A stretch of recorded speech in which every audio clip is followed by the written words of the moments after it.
Last class में हमने एक करंट कैरिंग स्टेट वायर की वजह से मैग्नेटिक फील्ड की वैल्यू फाइंड आउट की थी और राइट हैंड थंब रूल से उस मैग्नेटिक फील्ड की डायरेक्शन भी देखी थी। और इस क्लास में हम उस पर बेस कुछ न्यूमेरिकल्स करेंगे। Then first question, in the figure shown there are two parallel long wires placed in the plane of paper are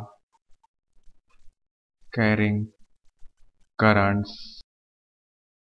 2I and I. Consider point A, C, D on the line perpendicular to both the wires and also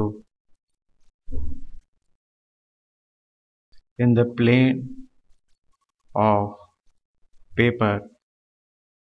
The distances are mentioned. Find first part B vector at A, C, D, and second part is find the position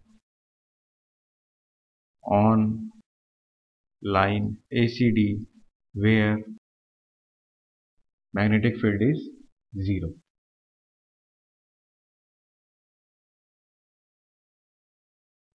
First wire is this is second wire,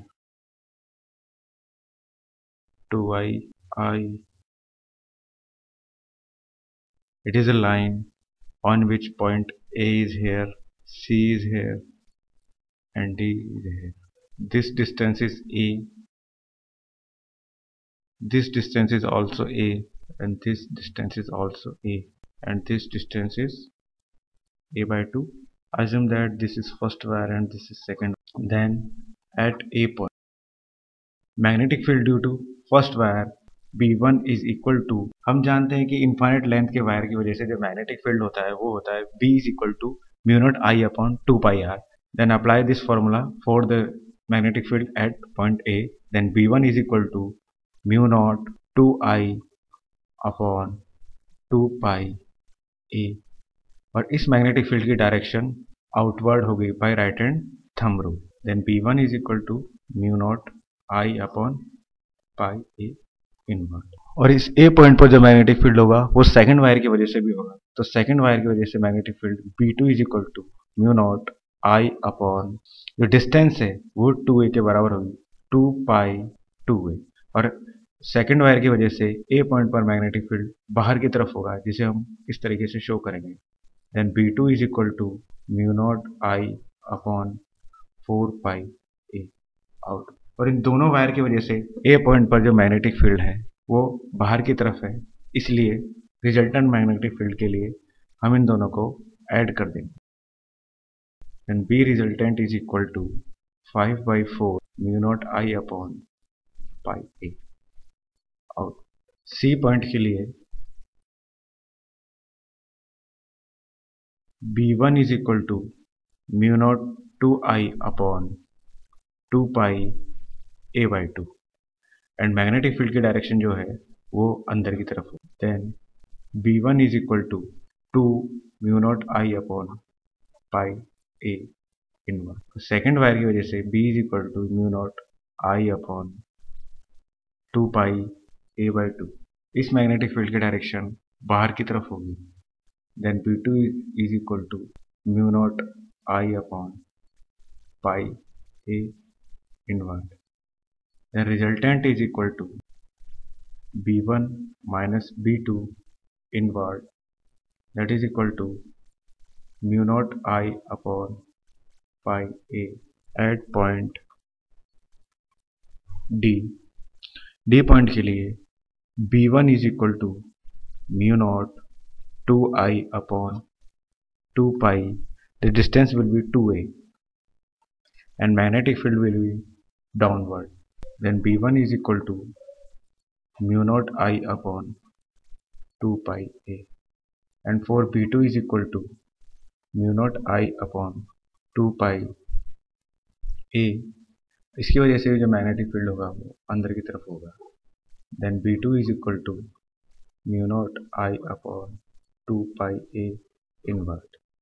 B1 be inward and B2 be inward, then B resultant is equal to B1 plus B2 is equal to mu naught I upon pi a. तो इस तरीके से हमने A, C और D point पर magnetic field की value find out की. लेकिन हमें इन तीनों रीजन में से ऐसा भी कोई पॉइंट नहीं मिला जहां पर रिजल्टेंट मैग्नेटिक फील्ड की वैल्यू 0 हो. अगर हम जो सेकंड वायर है उस सेकंड वायर में करंट को रिवर्स कर दें, मतलब इस तरह का केस हो,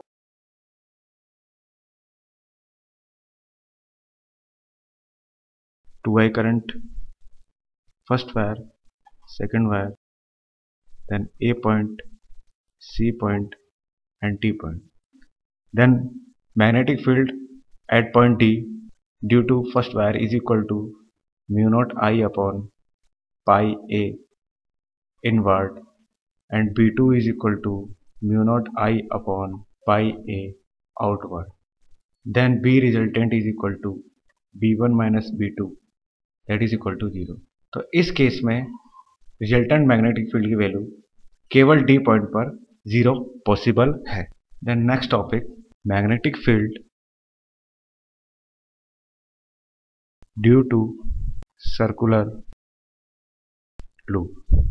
एक सर्कुलर लूप है, हम एक सर्कुलर लूप लेते हैं जिसका C सेंटर है, R इसकी रेडियस है और इसमें I करंट इस तरीके से फ्लो कर रही है. तो जो सेंटर पर जो मैग्नेटिक फील्ड की वैल्यू होगी, जो B is equal to mu naught I upon 2 capital R, and the direction of this magnetic field will be given by the right hand thumb rule. अगर इस सर्कुलर लूप में एक turn है तो magnetic field की value ये होगी. अगर इस सर्कुलर लूप में n टर्न्स हैं तो हर टर्न्स की वजह से इतना होगा, इतना मैग्नेटिक फील्ड प्रोड्यूस होगा. तो अगर n टर्न्स है तो इसको हमें n से मल्टीप्लाई करना पड़ेगा. Then B at centre C is equal to mu naught I n upon 2R, and n is the number of turns in loop. And for direction of magnetic field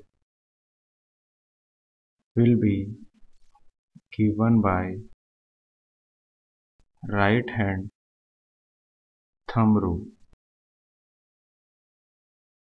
According to this rule, if the fingers are curled along the current, the stretched thumb will point towards the magnetic field.